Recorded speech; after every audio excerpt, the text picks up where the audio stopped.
SKS की आज जहाँ पर जो टीम आई हुई है, भैरव नगला के पास में एक नहर बनी हुई है। उस नहर के ही किनारे ऐसा सुना गया है कि जहाँ खुदाई हुई तालाब की, और वो सामने जहाँ और उसके जो है तालाब की खुदाई हुई, जहाँ पर एक पंचमुखी शिवलिंग प्राकट हुआ है। और हम धीरे धीरे उस जगह की ओर बढ़ेंगे जहाँ पर ऐसा माना गया है कि वो जो शिवलिंग है कई वर्षों पुराना जहाँ प्रकट हुआ है। और हम धीरे धीरे उस जगह की ओर बढ़ेंगे। नहर के किनारे किनारे चलते चलते हम पहुँचेंगे, उसी किनारे तक आ जाएंगे जहाँ पर खुदाई हुई। तालाब की खुदाई का कार्य इसी नहर के किनारे आगे चल रहा है। और जहाँ पेड़ पौधे दिखाई दे रहे हैं, चारों तरफ हरियाली है। ये नहर का किनारा है। नहर के किनारे से ही लगा हुआ एक खेत है। हर हर महादेव, हर हर महादेव। और वहीं पर जो संगमरमर का बना हुआ जो पत्थर का शिवलिंग है, जहाँ प्रकट हुआ है, जिसको स्वयंभू शंकर भगवान स्वयंभू शिवलिंग कहा गया है। यहाँ के जो जितने भी श्रद्धा मान्यता के साथ पूजा कर रहे हैं, अर्चना कर रहे हैं, धूप बत्ती लगा रहे हैं, बिलपत्र चढ़ा रहे हैं, मदार पुष्प चढ़ा रहे हैं, यानी हर तरीके से भगवान भोलेनाथ को प्रसन्न करने के लिए लगे हुए हैं, क्योंकि यह स्वयंभू हैं। बड़ी आस्था और विश्वास के साथ में यहाँ पर भक्तजनों का जमावड़ा लगा हुआ है। और धीरे धीरे हम उसी जगह के नज़दीक पहुँच रहे हैं जहाँ पर भगवान भोले का प्राकट हुआ है। और सभी लोगों ने उनके दर्शन किए हैं, जिनको अस्थाई अभी रूप दिया गया है। और आगे मंदिर की परिकल्पना भी है। उसी जगह पर धीरे धीरे बढ़ेंगे और भोलेनाथ के दर्शन करेंगे और देखेंगे उनके बारे में, उनको जानेंगे कि कहाँ पर वो जगह है जहाँ पर भगवान भोलेनाथ का प्राकट हुआ है, जिसको पंचमुखी शिवलिंग के नाम से यह जाना जाता है। और यह वो जगह है जहाँ धीरे धीरे हम बढ़ रहे हैं। जगह वो है जहाँ पंचतत्व जो गौशाला है। नमस्कार, SKS 24 न्यूज़ चैनल की तरफ से सभी शिव भक्तों के लिए श्रावण मास की बहुत बहुत शुभकामनाएं, बहुत बहुत बधाई। जैसा कि आज श्रावण मास की महाशिवरात्रि है और महाशिवरात्रि पर गंगा जल लेकर के बड़े बड़े शिव भक्त कांवड़िए आ रहे हैं और जलाशय पर जाकर के जलाभिषेक के लिए अग्रसर हैं। वहीं हम बदायूं से सटे गांव जो सराय पिपरिया के नाम से जाना जाता है, जिसके पास में ही एक नहर है और नहर के किनारे जहां पंचतत्व पौधशाला का यहाँ पर निरूपण किया गया है। और वहीं पर नहर के ही किनारे एक तालाब की खुदाई चल रही है।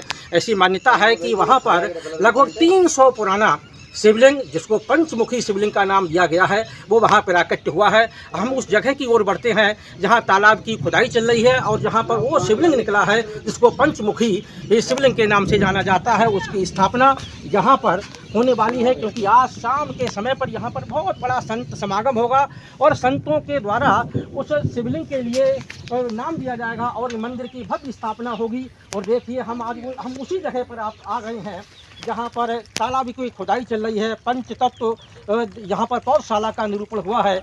यह वही तालाब है जिसकी खुदाई चल रही है, जहाँ पर लगभग 300 साल पुराना संगमरमर का बना हुआ पंचमुखी शिवलिंग निकला हुआ है। और हम पहुँचे हैं उसी जगह पर जहाँ पर ये तालाब का नमूना दिया गया है, जहाँ वो संगमरमर से बनी हुई पंचमुखी शिवलिंग यहाँ पर निकली है। मैं सभी भक्तों को एक बार और बता दूं कि वह लगभग 300 साल पुरानी शिवलिंग बताई जा रही है। ऐसी मान्यता है कि आज शाम के लिए लगभग 5 बजे यहाँ बड़ा संत समागम होगा, जिसमें बड़े बड़े संत यहाँ पर आएंगे और उस पंचमुखी जो शिवलिंग निकली है उसको मंदिर का दर्जा दिया जाएगा, भव्य मंदिर का निर्माण दिया जाएगा। ये वो जगह है जहाँ पर खुदाई चल रही है। तालाब का निर्माण यहाँ पर होने वाला है। तालाब का भव्य निर्माण किया जा रहा है और यहीं पर ही वह जो पंचमुखी शिवलिंग यहाँ पर निकली है वो ये वही जगह है। और यहाँ पर तमाम भक्तों का यहाँ भीड़ लगी हुई है, तमाम श्रद्धालुओं की वहाँ पर आ रहे हैं उस शिवलिंग की तरफ जो यहाँ पर निकला है, पंचमुखी शिवलिंग निकला है, जिसको अभी अस्थायी तौर पर यहाँ विराजित प्रतिष्ठापित कर दिया गया है। और मंदिर का उसका भव्य रूप ये बाद में दिया जाएगा। उसी शिवलिंग के पास में चलते हैं। पंचतत्व पौधशाला है जिसका यहाँ पर निरूपण किया गया है। इसी पौधशाला से होते हुए उसी शिवलिंग की ओर धीरे धीरे आगे बढ़ते हैं जो यहाँ पर खुदाई के दौरान निकला है और उसको पंचमुखी शिवलिंग के नाम से जाना जाता है। लगभग 300 साल पुराना इतिहास उसका बताया जा रहा है और आज वह शिवलिंग जो है यहाँ स्थायी रूप से जिस जगह पर स्थापित कर दिया गया उसी जगह की ओर हम बढ़ते हैं। तमाम भक्तों का यहाँ पर जमावड़ा लगा हुआ है, सबकी अपनी अपनी श्रद्धा है और अपनी अपनी आस्था है। लेकिन ये चमत्कार है भोले बाबा का और यह वही शिवलिंग है। हम शिवलिंग के बिल्कुल करीब आ गए हैं जहाँ तमाम भक्तगण पूजा अर्चना धूप बत्ती लगा रहे हैं, बिलपत्र चढ़ा रहे हैं, मदार पुष्प से पूजा कर रहे हैं भोलेनाथ की। पंचमुखी शिवलिंग की जो संगमरमर का यहाँ प्राकट हुआ है, संगमरमर का बना हुआ है, लगभग 300 साल पुराना इतिहास जिसका बताया जा रहा है। और यह यहाँ पर तमाम भक्तगण जो हैं वो आए हुए हैं, बिलपत्र से धूप बत्ती से पुष्पार्चन धूपार्चन करके अपनी श्रद्धा और आस्था का यहाँ परिचय दे रहे हैं। शक्ति सनातन धर्म की जय, शक्ति सनातन धर्म की जय, शक्ति सनातन धर्म की जय। जयकारा भी लग रहा है सत्य सनातन धर्म की जयकार का। भोलेनाथ की हर हर महादेव। जो साक्षात यहाँ दिखाई दे रहा है, इतना जोश, इतना यहाँ पर जो श्रद्धालु जन हैं वो दूर दूर से आए हुए हैं, जिसमें पुरुष हैं, महिलाएं हैं और जमावड़ा लगा हुआ, सबकी अपनी अपनी आस्था और अपनी अपनी श्रद्धा का प्रतीक है। मैं पुनः भक्तों के लिए बता दूं, ये वही स्थान है जो हमारे बदायूं से बिल्कुल सटे गांव सराय पिपरिया के नज़दीक है और नहर के किनारे है जहां पंचतत्व धर्मशाला पंचतत्व पौधशाला का यहाँ पर निरूपण हुआ है। उसके नहर के किनारे तालाब की खुदाई के दौरान लगभग 300 साल पुराना संगमरमर का बना हुआ शिवलिंग का प्राकट्य हुआ है। चलते हैं, अब हम उन लोगों से बात करते हैं जिन्होंने यहाँ पर पंचतत्व पौधशाला का यहाँ निरूपण किया है और जिनके द्वारा यहाँ तालाब बनवाया जा रहा है, जिनके द्वारा इसे जो भूखंड है उसको एक तीर्थ स्थान का दर्जा दिए जाने का। चले हम धीरे धीरे उसे स्थान की ओर बढ़ रहे हैं जहाँ पर यहाँ खुदाई करवाने के लिए और यहाँ पर पंचतत्व पौधशाला का निरूपण करने के लिए जिन्होंने बहुत बड़ा संकल्प लिया है, जिनको ये पूरे देश में वाटर वुमेन के नाम से जाना जाता है, उन्होंने जो यहाँ कार्य किया है उसके लिए उनसे मिलते हैं और उस पुनीत कार्य के लिए जानते हैं उनके मन की बात। हर हर महादेव, जय भोलेनाथ, जय श्री राधे। नर्मदे हर हर हर महादेव। ये यहाँ पर जो पंचतत्व पौधशाला का निरूपण यहाँ पर आपके द्वारा किया गया है, तो इसका विचार आपके मन में कैसे आया, इसके बारे में कुछ आप जानना चाहते हैं? ये कोई पहली बार ऐसा नहीं था। पिछले 15 वर्षों से पंचतत्व संस्था का कार्य चल रहा है, जिसके अंतर्गत हमने 11 नदियों पर 50 लाख पौधे रोपित किए हैं, वितरित किए हैं। लेकिन हमें लगा कि जब तक हम क्षेत्रवासियों को उस प्रकृति के साथ समन्वय नहीं कराएंगे तब तक एक अलख नहीं जग पाई। और अपनी जन्मभूमि को इससे अच्छा उपहार और क्या दिया जा सकता है कि हम वहाँ की वसुंधरा को हरा करें। यही सोचकर यहाँ एक पौधशाला का और एक तालाब के निर्माण की परिकल्पना हमने की, जिसमें दातागंज क्षेत्र के सभी प्रमुख साधु संतों को आमंत्रण दिया गया। उनके द्वारा भूमि पूजन हुआ और फिर पौधशाला का धीरे धीरे यहाँ से हम निःशुल्क पौधे पूरे प्रदेश को वितरित करेंगे। अगले वर्ष से 5 लाख पौधे हम बीज से पौधे बनाकर उनका अंकुरण करके वितरित करेंगे। ये जो धार्मिक क्षेत्र में, सांस्कृतिक क्षेत्र में, सामाजिक क्षेत्र में लेकर के यानी पूरे देश में आपको ये जो वाटर वुमेन के नाम से जाना जाता है, एक नाम दिया गया है, वाटर वुमेन नाम दिया गया है, लेकिन आपका वास्तविक परिचय क्या है ये हम जानना चाहते हैं। वास्तविक परिचय तो सिर्फ अब इतना बचा है कि मैं नदी की एक सेविका हूँ। और जहाँ तक बात वाटर वुमेन की है तो आप ही लोगों द्वारा सब प्रेम के ये नाम दिए गए। जैसे कल एक संत आए थे तो वो ऋषिका नाम लेके गए। जब मैं गुजरात में जाती हूँ तो मुझे जल वाली बाई बुलाया जाता है। जब मैं मध्य प्रदेश जाती हूँ तो मुझे झाड़ों वाली माई बुलाया जाता है। समाज में काम करते हैं तब आप समाज की धरोहर हो जाते हैं। जी जी जी। तो मुझे लगता है दादी ने मेरा नाम शिप्रा रखा है, लेकिन अब उसके बाद तो जो सब आप लोग बुला लेते हैं वही मेरा परिचय भर हो गया है। जी। अच्छा, दूसरा ऐसा सुना गया है कि यहाँ नहर के किनारे जब आप तालाब की खुदाई यहाँ पर करवा रही थी और उस दौरान जो है यहाँ पंचमुखी शिवलिंग का प्राकट्य हुआ है, जो संगमरमर का बना हुआ है, लगभग 300 साल पुराना बताया जा रहा है। इसके विषय में आपको क्या कहना है? संतों द्वारा यहाँ भूमि पूजन चल रहा था और हमने तालाब की खुदाई कराकर तालाब का पूजन आदरणीय मधुसूदनाचार्य जी जो हमारे हैं द्विचोरी वाले स्वामी जी, उनके द्वारा यहाँ पूजन कराया। तमाम संत यहाँ उपस्थित थे और उसके बाद हम लोगों ने जलपान उन्हें ग्रहण कराया और सबको विदाई दे ही रहे थे और तभी अचानक खुदाई में पता चला कि कुछ एक मजबूत सी चीज़ है जिसे बार बार जेसीबी ने पट्टा भी, क्योंकि उन्हें अनुमान नहीं था। और जब देखा वहाँ उपस्थित जो लोग जेसीबी वगैरह वाले थे, उन्होंने आकर ये कहा कि एक शिवलिंग प्राप्त हुआ है। तो मेरे लिए तो ये एक कहते हैं कलयुग में प्रभु एकदम साक्षात प्रकट होकर नहीं दर्शन देते हैं, लेकिन जब जब वो आपकी भक्ति से प्रसन्न होते हैं वो संकेतों में आप तक आते हैं। और उस समय तक यहाँ मंदिर की परिकल्पना मैंने नहीं की थी। मुझे लगा हम पौधशाला, तालाब और वसुंधरा को हरा करने के लिए अपने संकल्प करेंगे, लेकिन अब महादेव आ गए हैं तो उनका एक भव्य मंदिर का निर्माण क्षेत्रवासियों के सहयोग से और आदरणीय स्वामी जी के मार्गदर्शन में हम करेंगे। लेकर के और आगामी योजनाएं आपकी क्या हैं? केवल मंदिर ही यहाँ पर स्थापना होगी या और भी आगे योजनाएं हैं जो जनहितकारी हैं, जो लोगों के लिए जोड़ेंगे, ऐसे कुछ योजनाएं? देखिए, मेरे लिए जनहित का कार्य का मतलब है केवल और केवल जल शुद्ध रहे।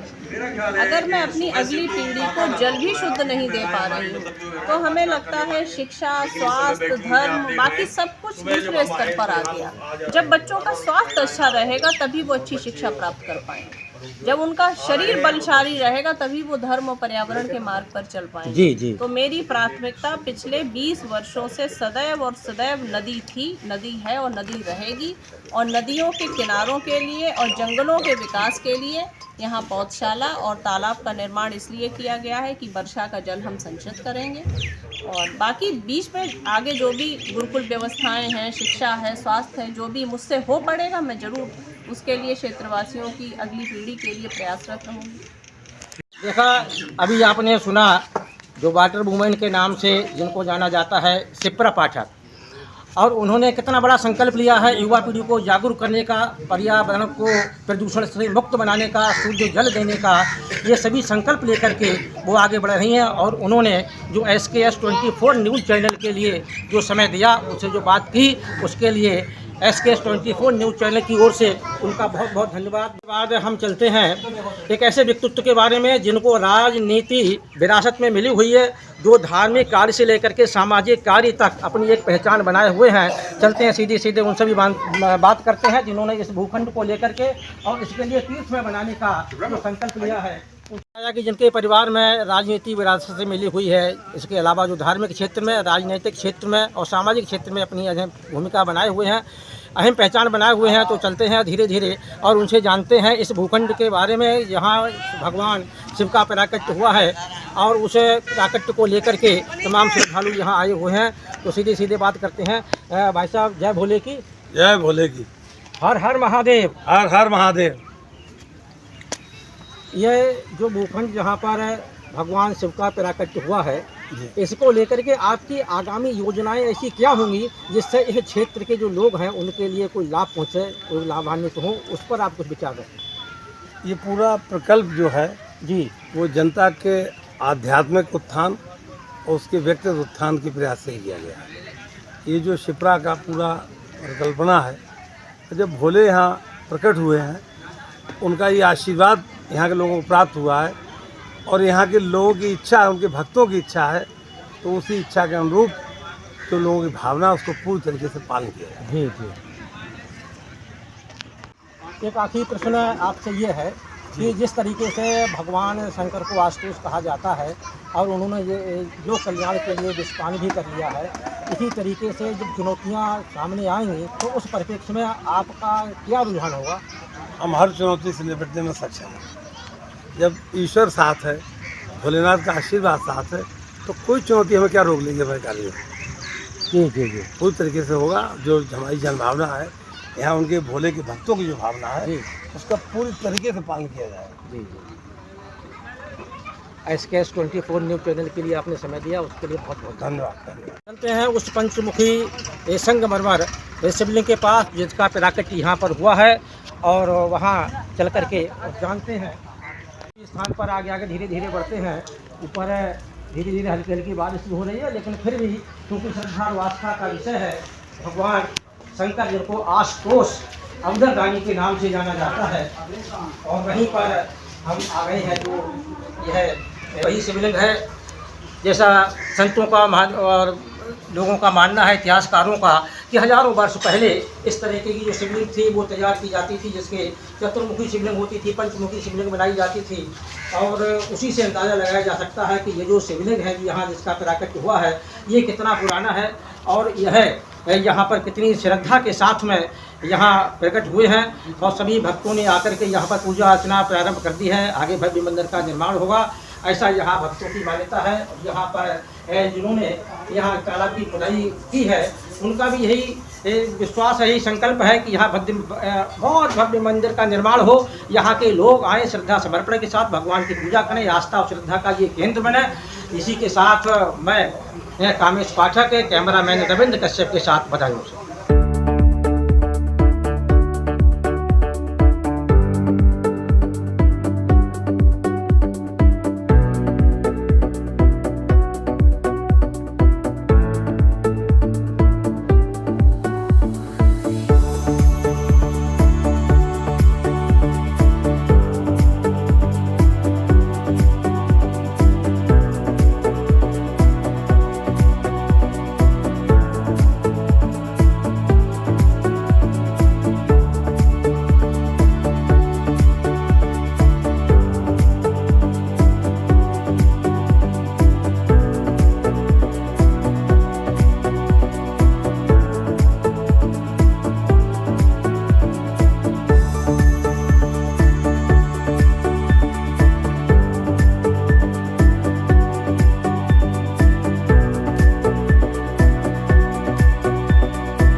ऑल न्यू हीरो ज़ूम अब गेम बड़ा बना ले, ज़ूम मचा ले।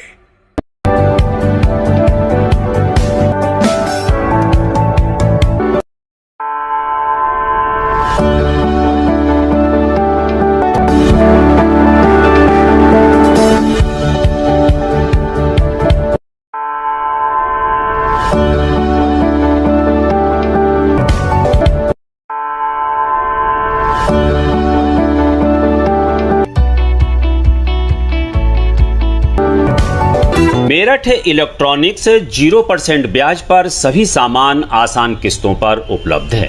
सभी कंपनियों का repairing centre. Angel Broking is now Angel One. Everyone deserves more speed. Angel One पे क्विक अकाउंट ओपनिंग के साथ स्टॉक मार्केट में इन्वेस्टिंग शुरू करो। Angel One, आगे बढ़ने का स्मार्ट सौदा।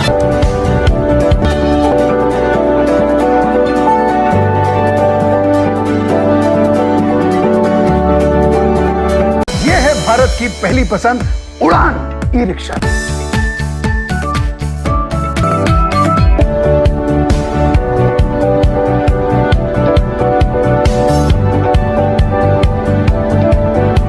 आज ही खरीदी करें हजारी लाल गौरी शंकर से और पाएं हर खरीद पर निश्चिंत उपहार और lucky draw coupon. Gold jewellery 91.6 hallmark के साथ। आपको हमारा वीडियो पसंद आया हो तो इसे लाइक, शेयर और सब्सक्राइब जरूर करें। देखते रहिए SKS 24 न्यूज नेटवर्क।